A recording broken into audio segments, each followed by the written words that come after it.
Through the research I had made for my passion project, I came up with the research question of to what extent were the firebombings during World War II necessary to make an impactful progression to success against the Axis powers. Coming in knowing that I enjoyed learning about wars and history, I knew that this project would be on a historic subject. With my liking of wars, I realized that World War II would be the one. World War II consisted of many air raids, but for my extended essay I will be studying the three major firebombings during World War II.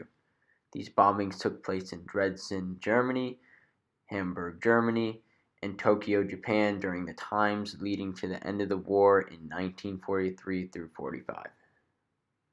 Also, knowing that it is necessary in the extended essay history topic paper to have a history subject that is at least 10 years or older, World War II fitted the guidelines perfectly. Before I had found the firebombing events, I was searching for any kind of military activity that took place during World War II. While passing by the well-known events of the nuclear bombings of Nagasaki and Hiroshima, I discovered a book called Dresden by Frederick Taylor, a German historian who read history in modern language at Oxford.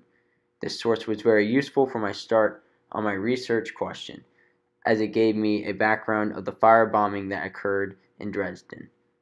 This was the start to my research into firebombings during World War II. Many people believe that Britain and the US would certainly incur a war crime for causing a high amount of casualties of German civilians. This information was crucial because it allowed me to create two different sides on the Dresden bombing. Was this really a strategic attack, or was it purely savage actions taken by the British and the US? A source I used from the Stanford website contained information supporting the firebombing of Dresden. Stanford being the number 7th nationally ranked university, so I found this source very reliable. It stated that the Allies were going to take advantage of the recent offensive attack taken by the Soviet forces, and the firebombing would create more chaos for Germany by disrupting the evacuation plan. It was admitted that the Allies had full intentions to bomb the innocent German population in order to disrupt the exporting of relief supplies to the German soldiers. Now knowing that there was a reason for the US and Britain's intentions of firebombing a civilized area, I now know that this bombing could have created a change in the war against the Axis powers. As I investigated more about the apparent war crime that Britain and the US should incur, I found myself reading a story told by a man named Victor Gregg. Victor Gregg was a German soldier who committed treason and was placed in a prison in Dresden. He had a first-hand experience of the bombing, and he claimed that the bombing was careless and highly destructive. Through more researching about the firebombing in World War II, I found that there was another firebombing prior to Dresden. This was the firebombing of Hamburg. This was also found on the Stanford website. Hamburg, being Germany's most important industrial city, was a huge target for the Allies. The Royal Air Force and the U.S. Air Force teamed up for an aerial raid on Hamburg with the intent to harm the Germans by destroying their prime industrial city.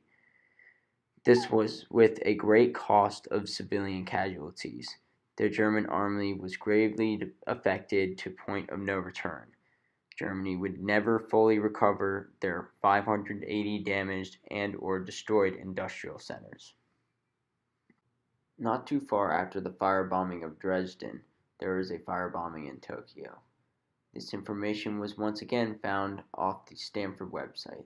The Stanford website being in .edu tells me that I can trust this source, thus knowing that I am working with a top-level domain. The firebombing of Tokyo was only 10 days after the firebombing of Dresden. This attack on Tokyo was also an attack on industries in the city. This stopped major productions for the Japanese war efforts and allowed the U.S. to slow down the Japanese forces.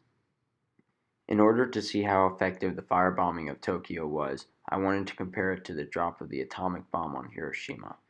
My next source is a book of the dropping of the atomic bombs in Japan. This book was written by Jeffrey R. Weber, a professor of political science at the Queen Mary University of London. I find this a reliable source due to the fact that the University of London is the number 10th ranked of university in London. Our intent to stop the Japanese was at an all-time high. It was viewed by the U.S. that the Japanese were literally willing to fight to the death. President Harry Truman was going through his options of finishing off the war. He found that the atomic bomb would be the most effective and would get the job done. Reflecting back on the firebombing in Japan, it looked as if the firebombing of Tokyo was a catalyst for change, disproving that the firebombing in Tokyo was necessary to make a push towards bigger steps in progression of winning the war.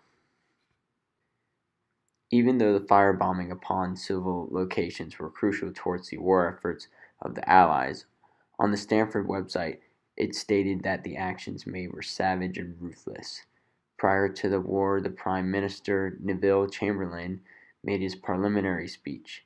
He clarified that it was against international law to bomb civilians as such, and to make deliberate attacks on the civilian population. Although it was inhumane to bomb civilized areas, in a time of war it seemed almost necessary. However, there is always a way around attacking cities full of civilians. Therefore, it could also be unjustifiable for opposing forces to attack civilized places. The firebombing of Japan was more destructive than Hiroshima, Nagasaki, and Dresden, with a death toll of over 80,000 casualties. This major bombing of incendiaries was a great distraction for Japan and a great time for U.S. to hit Japan where it's weakest. This was an article on the firebombing of Tokyo written by R.G. Grant, a valid historian who has written multiple books on World War II, this showing that his knowledge on the subject is great and reliable.